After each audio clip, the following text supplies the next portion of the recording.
Hello everyone, how are you? I'm Mario Ferriger, and today I'm going to talk a little bit about the Old Norse sacrifices, a sacrifice being termed a Blót. And this will actually be in response to one of my patrons' questions quite recently, actually. And the question was, and if you allow me, I'll quote, Blót rituals bear a striking resemblance to Eucharistic service. So which one came first? Which came first?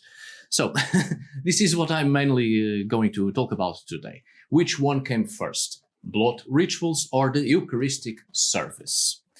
On this video, I'm not going to focus on the sacrifices and how they were performed, but rather focusing on the idea how they are conducted in modern times and comparing it with the past. This video will also serve to answer a very recurrent question, which is how to blót, how to do a sacrifice. In the past, I have written in my blogs before I had a YouTube channel. I've written about how to do a blót. But it's important to take in mind that how we do a blót, a sacrifice, how we conduct it is actually related to our own intention, what we are trying to achieve with it, which entity or entities are we doing this for, the reason behind it. So, in other words, there's really no specific way on how to conduct a blót, a sacrifice. There aren't specific rules or canons. There's really no step-by-step, right? And I will explain why throughout this video, obviously. This has to do with the fact that in pre-Christian Scandinavia, there wasn't a structured religion. There wasn't a religious authority either. There were no holy or sacred books. So the way people conducted a blót or any other display of faith varied greatly depending on the person, family, or community, depending on the geographical area, the environmental area, the season, the objectives, the belief systems of each community. There were blót sacrifices which were public displays of faith, obviously. They were performed in order for the community to be part of it. But there were also private sacrifices, or simply a sacrifice at a given moment performed by a family, by the household, in the farmstead, or even performed by a single individual. So this video will also give me the opportunity, once again, to reflect a little bit on the subject of Old Norse religion, and precisely on the fact that since there wasn't a structured religion nor a religious authority that dictated how things should be religiously conducted, and the fact that not everyone worshipped the same, no one was subscribed to the same faith, and there were several belief systems in pre-Christian Scandinavia, well, the sacrifices themselves were always different, were always performed in a different way. And in this video, I will show you a couple of sacrifices we know of, a couple of examples. They come in the written sources, obviously, and you will see how different they were. And precisely due to several cultural influences, people were adopting many forms to display their faith. So it wouldn't be strange or even surprising to have seen in Scandinavia in the past, at least in the moment of religious transition, people performing blót sacrifices whose performances had both heathen and Christian religious aspects. So, blót rituals came first, or was it the Eucharistic service? It's true that there are many similarities between both. And it's also true that naturally there are many Christian or even Judeo-Christian influences upon Old Norse religious performances and displays of faith, and the case of syncretic faiths, especially in how burials and graves were arranged with both heathen and Christian religious motifs, especially during the Viking period, which indeed shows us strong evidences of syncretic faiths. And even in the myths and the poems themselves and the prose works of literature, we also see these striking religious influences, especially from the 10th century onwards, of course. However, this doesn't mean that the sacrifice, the Old Norse Blót, as a display of faith towards an entity, be that divine or supernatural, or as a means of acquiring an intended effect upon the community, well, doesn't mean that it was a Christian religious introduction, of course. I have no doubt that from the 10th century onwards, many of these sacrifices or other displays of faith contained specific influences from the Christian religious beliefs, as I've said before. And indeed, many Old Norse people had adopted Christianity as early as the 10th century. Some were Christians already, some were still pagans, and some were both at once. And Christ became yet another god among the general pantheon and other supernatural entities, and yet another benefactor entity, and called upon for protection at times. Again, we also see this in Viking Age burial mounds. Even as early as the 9th century, actually, people buried with both heathen and Christian religious motifs. But before Old Norse people had a greater contact with Christianity, they were, of course, already doing sacrifices. They were already doing Blót and other displays of faith. And with the development of Christianity in the north, well, the sacrifices began to progressively diminish, were less popular, fewer public displays of faith, until they were ultimately prohibited, of course. Still, nowadays, we see in neo-pagan religious manifestations, especially among heathens, as a general term, or Nordic polytheists, and also neo-pagan religious manifestations, aiming to create a reconstruction of the pre-Christian Scandinavian religious pagan past. We see a lot of displays of sacrifices, a lot of Blót, that are far more similar to Judeo-Christian celebrations and Eucharistic services than they ever were in the actual pagan past. So, what happened? So this is precisely what I'm going to answer today. Why are Blót in modern neo-pagan religious manifestations so similar to Judeo-Christian celebrations? And this has to do precisely with the fact that there wasn't a religious organization, there wasn't a religious authority, as I've said, there wasn't a specific structured religion everyone subscribed to. So naturally, people performed Blót in the past in their own way, as best they could, what made sense to them, and according to their own needs and their own specific belief systems, which varied from place to place.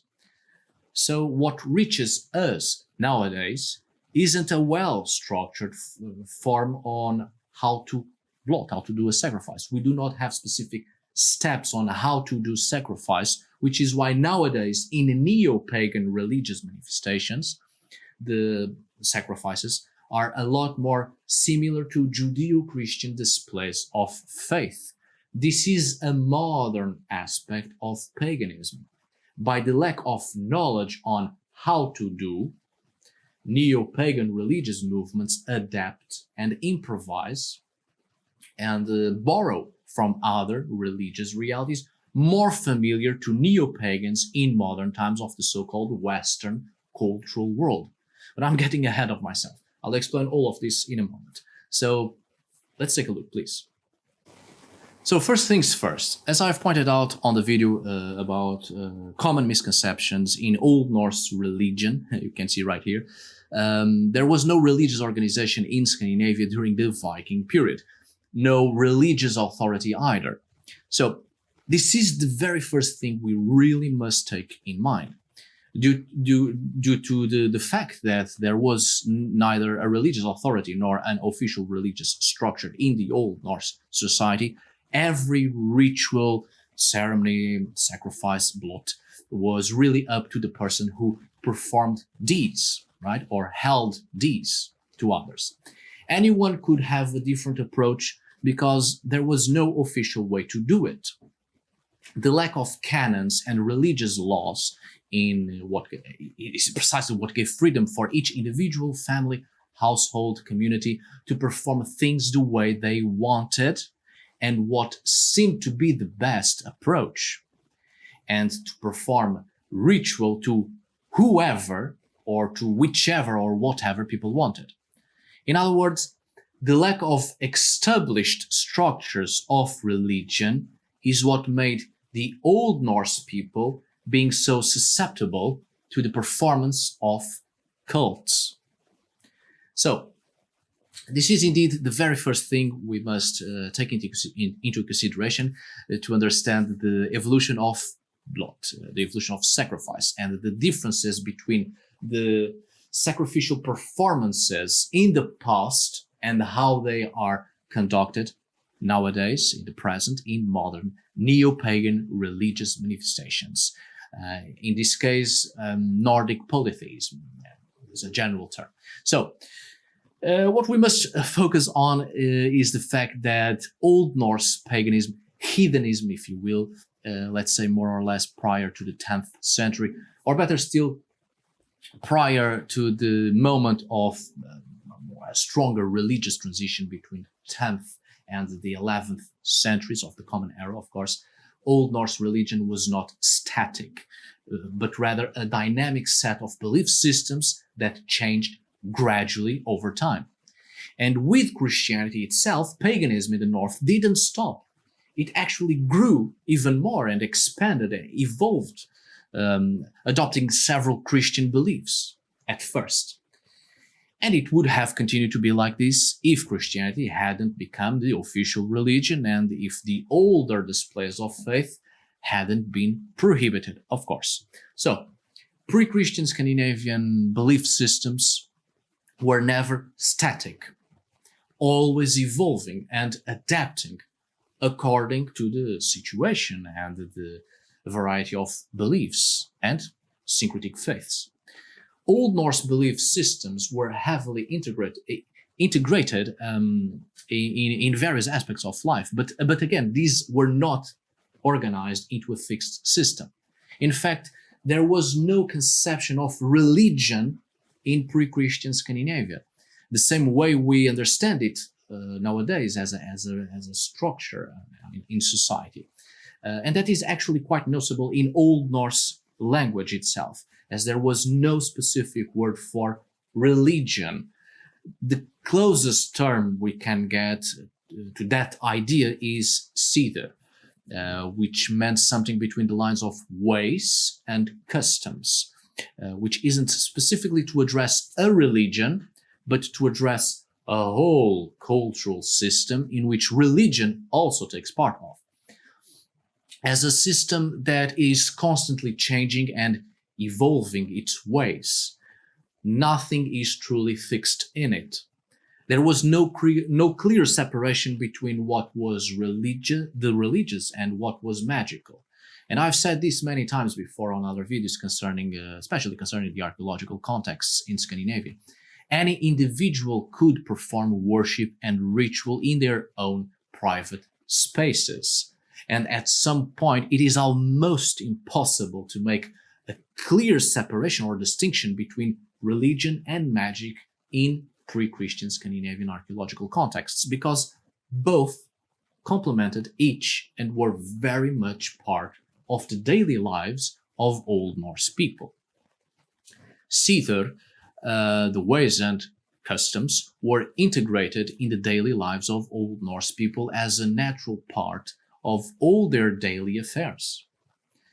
These ways and customs were an amalgamation of different belief systems in Old Norse society, which were not controlled by a central organization, and therefore different variations of religious ritual, cult, practical magical performance occurred in different areas. As such, for the great majority of displays of faith, Blót, sacrifices, it isn't possible to obtain information, concrete information concerning cult activities, as not only such activities varied quite a lot from one area to another, but also even from community to community, village to village, even household to household. This doesn't mean that there weren't priests and priestesses in the Old Norse society, so to speak.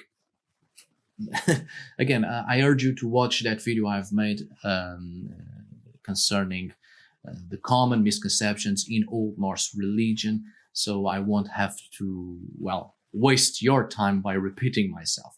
But I think it's important to reflect on the fact that the belief systems, religion, and laws were intimately tied in the Old Norse society.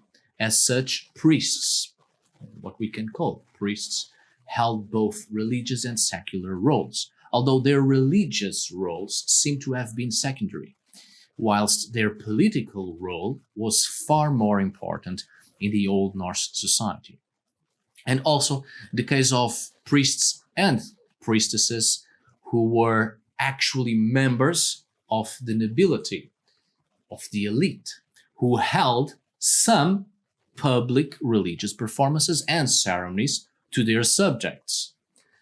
A chieftain, a nobleman, a jarl, or even a king and a queen were expected to do sacrifices at some occasions and make these religious and cultic performances to their subjects for the benefit of the community they governed or controlled. But that is a very small fraction of the Siðr, of the ways and customs, because the subjects might attend some public sacrifices at times, but they also perform their own sacrifices, their own Blót, in their daily lives, in their own private spaces. And people far from political centers, far from centers of power, would perform their own cults and rituals. An individual might have attended one particular public sacrifice conducted by the Lord and Lady, but that same individual would make his or her own practical displays of faith on their own, for the benefit of their own community, the household, farmstead, the family, wherever they existed and whatever supernatural entities existed and coexisted in the same space. And there was the necessity to create a symbiotic relationship with such entities so that the human person could coexist in the same space of the other non-human persons. So there were also several Blót, several sacrifices to appease specific entities of place. But we have to be careful with the term Blót, the one I'm using in here, which is specifically to designate most often in the sources as blood sacrifice. Not every display of faith involves a blood sacrifice. Not every sacrifice involves the killing of a life and shedding blood. I'm using the term Blót for sacrifice as a general term, right? Because it's the cat. Because, for instance, before supper, let's say, as an example, an individual could sacrifice part of the food about to be consumed and place it outside to the elves to appease them, feed them, making sure that the elves will not disturb the domestic environment. So not a blood sacrifice, not a Blót in this sense, but a sacrifice nonetheless. The same way a piece of pottery, as another example, was sacrificed, not by shedding blood, of course, but breaking the pottery itself, the object, and gift it to the water, or depositing it in a body of water, often with the intention of gift giving to establish a relationship with the non-human persons, the entities, individuals living in that particular place for whichever reason. All of this to say that a great variety of religious cult activities occurred on different levels in Old Norse society. On individual levels, regional levels as well, and even on broader levels of several different areas under the governance of one single chieftain, jarl, or even a king and queen, the lord and the lady. As I said, an individual could and would make his or her own religious cultic activities, would attend other cultic activities on a larger level of one's own community if the person belonged to any. Cultic sites as well, which often involved pilgrimage to the site itself, to that place, many communities from different places coming together in there, in the cultic places, and public sacrifices held by the elite in there. So, taking into consideration what was previously said, it's perfectly normal not finding how to do a blot in Old Norse religion, because each performance, each display of devotion, sacrifice, blot, ceremony, ritual, and cultic practices was done differently from region to region, district to district, even from town to town, village to village, household to household. Answering my patron's question, the reason why a blot, a sacrifice, looks so similar to Eucharistic service nowadays is because these are modern adaptations created by neo-pagan religious manifestations. Again, since there was the lack of established structures of religion in Northern Europe, before Christianization, of course, neo-pagan religious manifestations have the need to borrow a religious structure from elsewhere. Neo-paganisms have borrowed religious structures from the next best thing, something more familiar to the Western society, the Western cultural world, which is the Judeo-Christian religious structure. In this way, for the case of neo-paganisms, focused on the Germanic past as a general term, it has borrowed ritual and ceremony from Wicca, which in turn borrowed from Christianity. So it's understandable why modern blots are so similar to Eucharistic service, especially taken into consideration that these modern blot were reproduced in or by United States, also through religious organizations from the 70s, equating blot to Thanksgiving, a very important US holiday brought by pilgrims and Puritans who emigrated from England in the 1620s and 1630s, carrying the tradition of days of fasting and days of Thanksgiving with them to New England, right? The Thanksgiving is a direct celebration from Eucharist, the Holy Communion. Eucharist being a direct translation from the Greek noun Eucharistia, Eucharist, meaning precisely thanksgiving, giving thanks. This celebration having its origins actually in the Jewish tradition of Passover Siðr, a ritual feast that marks the beginning of the Jewish holiday of Passover, if I'm not mistaken. So, which one came first? The Old Norse blot, the modern neo-pagan blot, or Eucharist? Well, certainly Eucharist came before the modern performances of blot. Neo-paganism brought many how to do that are not historically accurate concerning old paganisms. Simply modern approaches borrowing religious elements from religions the contemporary society is more familiar with, such as Judaism, Christianity, and even Islam, as being the religions more recent in history of the Western societies, and therefore a lot more surviving documentations on how to do in religious terms, step by step even. We have no idea how a blot, how a sacrifice was indeed performed within the Old Norse society. There are too many different ways and accounts that show that each one did it differently.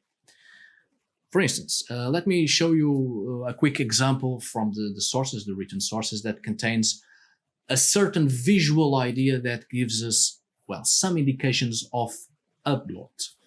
In the Edaic poem Helga Kvida Jon Valar Solnar, and it says thus, and I quote, "The sacrificial boar was led forward. Men laid their hands upon him and then swore oaths in a ritual toast." This is a blot in which oaths were sworn upon a boar, the sacrificial boar, and the meat of the animal was probably consumed. I've picked this example because it gets closer to what a type of blot, sacrifice, looked like, may have looked like, and also involving the consumption of food. However, there are other accounts, of course, concerning the performance of a blot and a pig or a boar, and the animal was not consumed at all. In Heidrik's saga, there is a similar ritual, one that says that King Heidrik raised a boar since birth, the birth of the animal, and he constantly uses the animal, this boar, for the sacrifices, and probably those involved would also put their hands on the animal and swore their oaths. But the animal was not killed, and instead the boar lived for another year, and to be used again in the same manner in the next blot, in the next sacrifice. It appears that the exact same animal was repeatedly used year after year for the exact same purpose as the previous example. And there are other versions actually of this same saga, which is the boar, in which the boar is explicitly called Storkölthre, leading boar, and the vows or oaths were made upon the animal at an early February feast called Snorrar Blót, in honor of Freyr and in propitiation of a successful agricultural year. I've pointed out another example in here, in the Fletcher account of King Saint Olafr. He slays or sacrifices a great boar as well near the burial mound. The saint still sees this act as holy.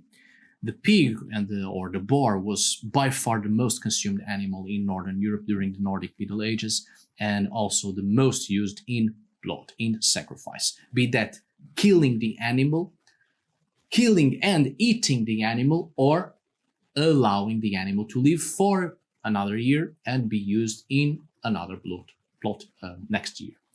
But these sacrifices seem to have been particular sacrifices not only to Freyr, but also a Vanir cult.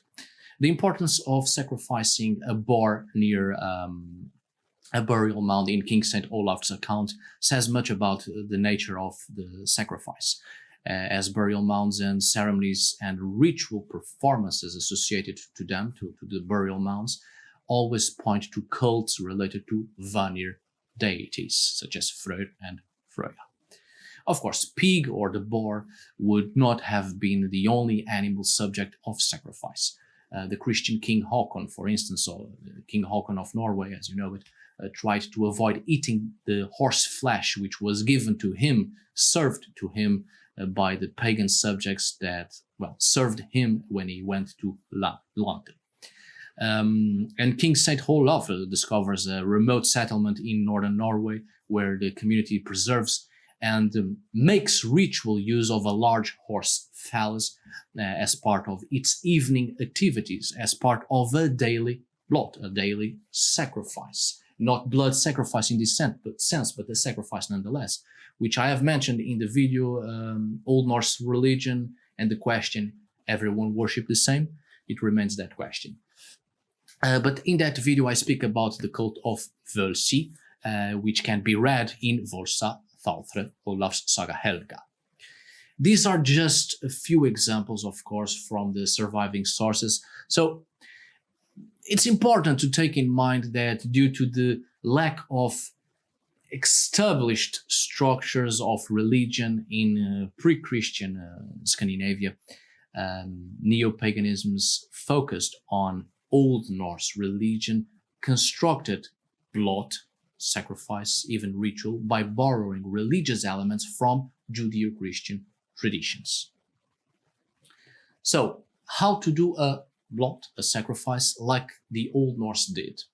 Well, much like the case of witchcraft and other folk magic traditions, it is something highly practical. And you do whatever works for you in the most meaningful way possible. It may not make sense to others, but who cares? It doesn't matter. As long as it makes sense to you, all is well. It's neo-paganisms nowadays that put restrictions where there were none to begin with. So again, when anyone comes to you and tells you how to blot, that's often that person's perspective, how they conduct things, and even how they believe it should be conducted. Without a religious structure that dictated how things should be religiously conducted in the pre-Christian Scandinavian pagan past, there's really no how to do. Step by step, there isn't. When it comes to displays of faith towards Old Norse deities and other supernatural entities, of course. There are a couple of accounts, such as the ones I have shown you previously, previous examples, but they do not show specific limitations. They do not show the how to do. Even myself, in my own blogs in the past before YouTube, I have expressed how to do a blot. But again, those were really just guidelines, and I have underlined that in the past that they were just guidelines and nothing more. Creating a structure in something that did not have a structure to begin with. Or rather, there wasn't a fixed, static structure everyone subscribed to, as each person did it as it pleased them. In truth, these sacrifices were just like witchcraft, highly pragmatic, and according to the intention and the intended effect. To finalize this video, I think it won't do any harm speaking about mythology and how it has been applied to modern blots, modern sacrifices, and modern neo-pagan worship, cult, rituals, and other displays of faith. I think it's important to remember that mythology is not religion. The mythological accounts and religious stories are not the reflection of a people's displays of faith. What I mean by this is that in modern neo-pagan religious manifestations, the mythological accounts are being taken too literally, and mythological events end up being reflected in the displays of faith. Mythology is a cultural code due to the lack of a means of transmission of ideas other than orally, in the past, of course, to facilitate remembering cultural aspects and also to facilitate their spreading and understanding from generation to generation. Mythological events are and were created. They demonstrate events with particular lines of thought that reflect the culture of a people and particular ideas filled with similarities, especially in sound, precisely to facilitate remembering, interiorizing, and to preserve cultural factors. The great majority of mythologies were not created with the intention to be taken literally. The meaning of mythological events and other religious stories from several cultures, not just Old Norse, are quite complex.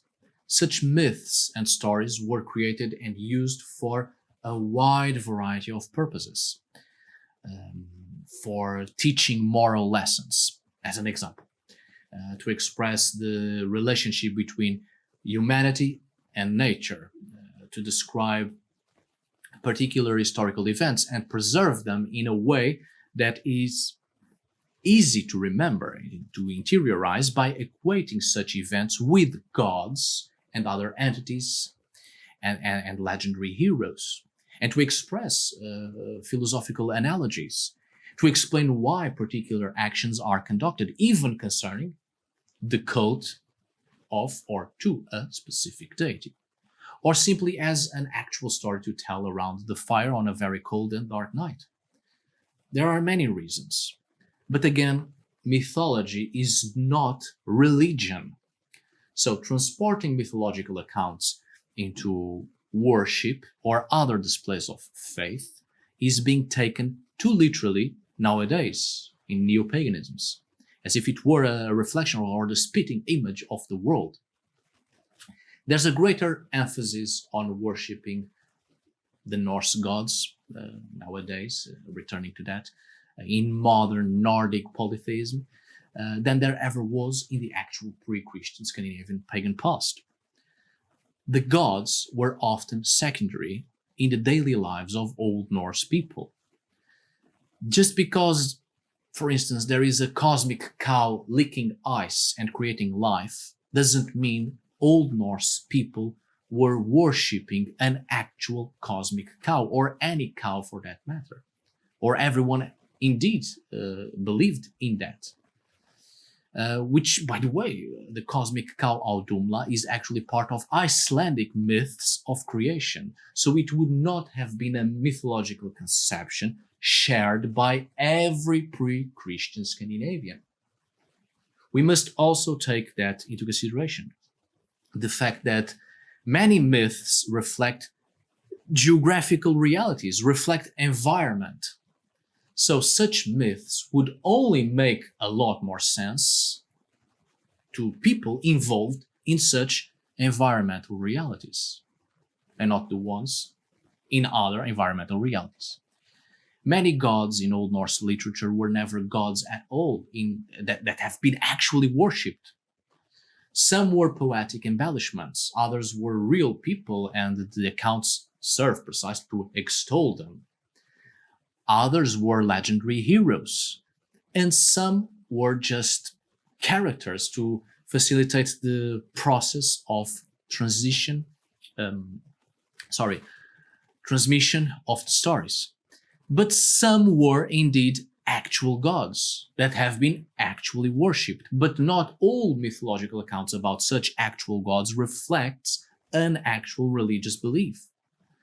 I do think this is important to say because, as I said, there's a bigger focus on the gods nowadays in many neo-paganisms than there ever was in the actual pagan past.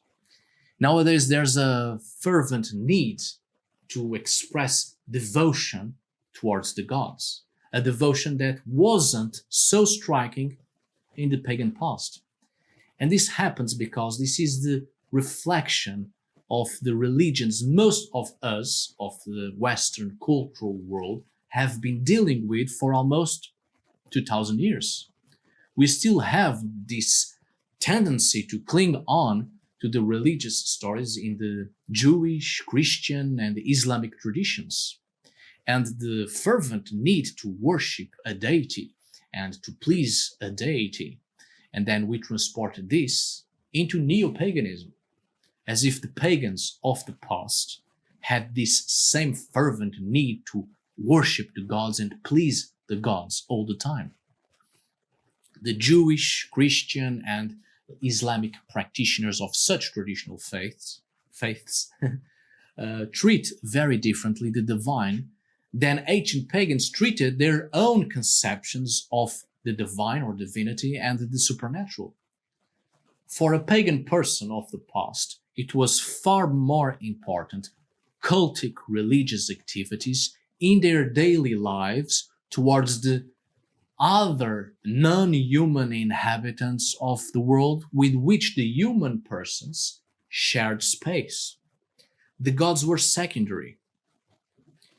And this is, well, yet another reason why modern Blót, modern sacrifices, worship, any modern neo-pagan display of faith is so similar to Abrahamic expressions of faith, because the same line of thought, the same perceptions and worldviews concerning the divine and the supernatural in general are still very much alive in the Western collective consciousness. So both the idea of having to worship gods as a primary requisite in displays of faith and borrowing religious structures due to the historical lack of structured religion leads neo-paganisms, modern displays of faith, to be yet another reflection of the religions neo-pagans are trying to move away from, creating worship, sacrifices, cult, rituals, ceremonies, and other displays of faith more similar to non-pagan displays of faith than to pagan ones. So this is yet another reason why the modern Blót is so similar to Eucharistic service. I think many neo-pagan religious organizations and groups and people in general, neo-pagans, are still afraid to openly accept that pagan worship was far more similar to witchcraft. It was highly pragmatic, and more often than not, the gods played a secondary role in people's daily lives. It doesn't have to be all about the gods all the time. Paganism is not a reflection of Abrahamic faiths and the fervent need to please deities. Paganism has always been about creating a symbiotic relationship with every entity that surrounds us. And for the creation of a relationship or several relationships, a particular action or actions are very much needed. Truly interact with the world around us and the several supernatural entities and non-human persons with whom we share space of existence. But anyway, I'm just saying more of the same, I'm afraid. At the end of this video, I'll leave 4 videos I've done, if you want to consult them, of course, where I have delved a lot more in depth in each of these ideas. And please check the description of this video as well, and I will leave more videos in there, which are intimately tied to this one, especially the ones concerning animism, which should definitely be taken into consideration, and supernatural entities as well. Well, all right, my dear friends, I hope you have enjoyed yet another video. My apologies if I seem a little bit off today or even nervous, but I'm under medication for health reasons. And I'm a little bit dizzy and things are very confusing. I know what I'm saying, so don't take that as an excuse. I'm perfectly aware of what I'm saying in this video, but it's still a little bit confusing. My perception of the world, my visual perception due to medication. I'm very dizzy and there's a lot of sounds all around and also things. Anyway, thank you so much for watching. See you on the next video. And as always, thanks for today. Obrigado por hoje.